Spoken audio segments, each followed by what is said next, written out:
Okay, we're at Cantina Paradiso, and we're here in the lab right now, and there's some Primitivo from 4 different tanks, as you can see there, and Teo's running some analysis on those to see what the numbers are, but the objective here is to actually blend them all to make a Primitivo from all 4 tanks. So I was mistaken. Actually, the 4th one here is Lambrusco. That's also being added to the blend. He kind of knows the percentages he needs, so he's measuring all of the different combinations there. But as you can see, the Lambrusco is going in last, and that's very little compared to the rest of them. It's mainly added for the color, and it also gives it a lot more tannins. So there's the blended wine that Teo is tasting now. Teo, will you actually run the numbers on that too with the machine? Mm-hmm. Yeah? How does it taste? It's good for us, but I must control the parameters to see if the parameters are okay for our work. Okay, so he's actually running that sample in the machines to look at the parameters again. That's the blend now, and as you heard Teo say earlier, it needs a little bit of work as far as the parameters, so they will do the adjustments necessary to get it going to where they want it to be. So this is interesting. He's trying different combinations of the blend, right? So earlier it was almost like 50-50 or 45-45, and then 5 and 5. Now this is the 3rd blend that he's mixing, and it's got different percentages. I'll show you a little worksheet where the 3 different combinations or blends that he considered. So if you look over here, there's your numbers 1, 2, and 3 with the different percentages. The last one is the Lambrusco. Here he's up the Lambrusco a little bit with this last one, and then again he's going to feed this into the machines, look to see what the numbers are, and maybe even run a 4th blend there.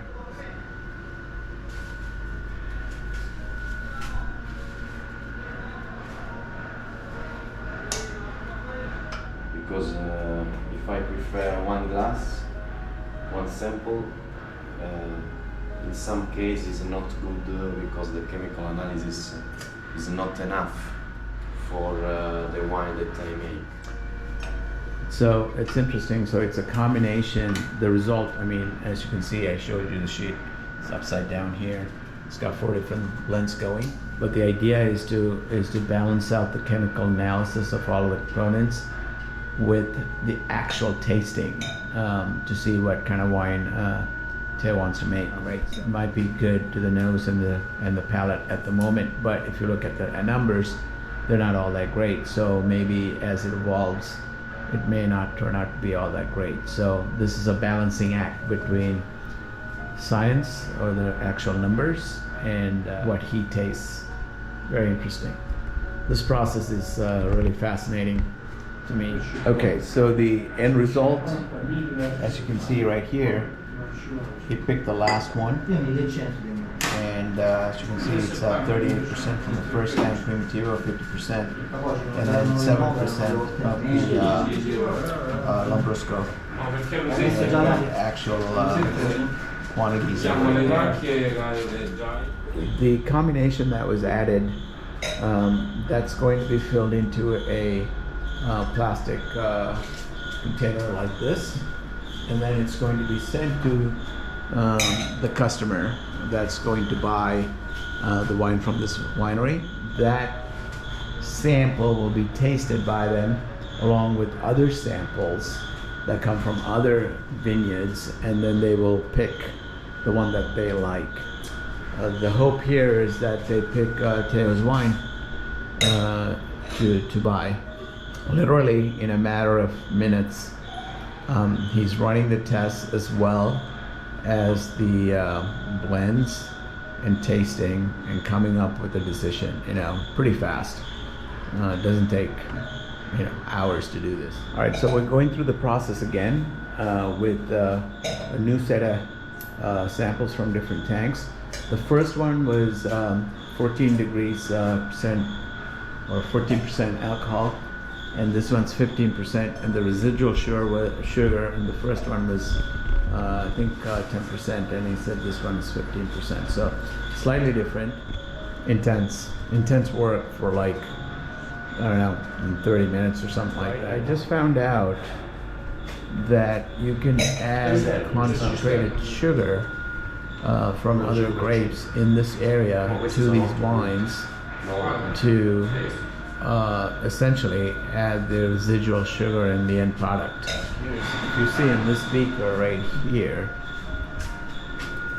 that's the natural sugar from grapes in this area in Puglia, and it's legal right here to actually add a little bit of that sugar onto the wine to give it some residual sugar levels. Right. That you put this. On the bottle. No, on the bottle during the work to prepare the wine. You can write it. Gotcha. It's like a dulcification. Can you tell me the Italian word you said earlier? Mosto concentrato rettificato. Okay, there you go.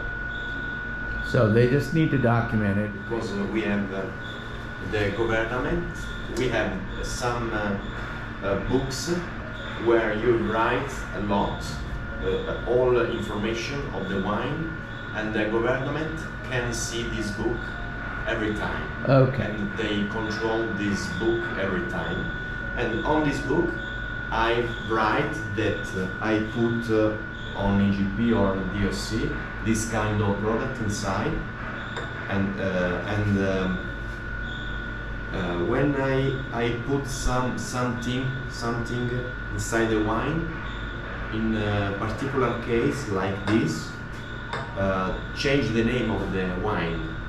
If I put this, the wine, for example, Salento EGT Primitivo, change name and become Salento GT Primitivo number 4. If I put chips, for example chips inside the wine, Salento GT Primitivo number 9. That means that I put in the past chips. Number 4, that means that I put this kind of grape. And I can have also a lot of number each wine, number 1, number 2, number 4, number 9. Each number means that I put some. Also, if I put Lambrusco inside the Primitivo GT, it's possible to put maximum 50% to call Primitivo. But in this case, on this kind of book, I write that I put 15% of Lambrusco inside the Primitivo, and the number of this operation is 7. And from Salento GT Primitivo plus Salento GT Lambrusco maximum 50% become Salento GT Primitivo number 7.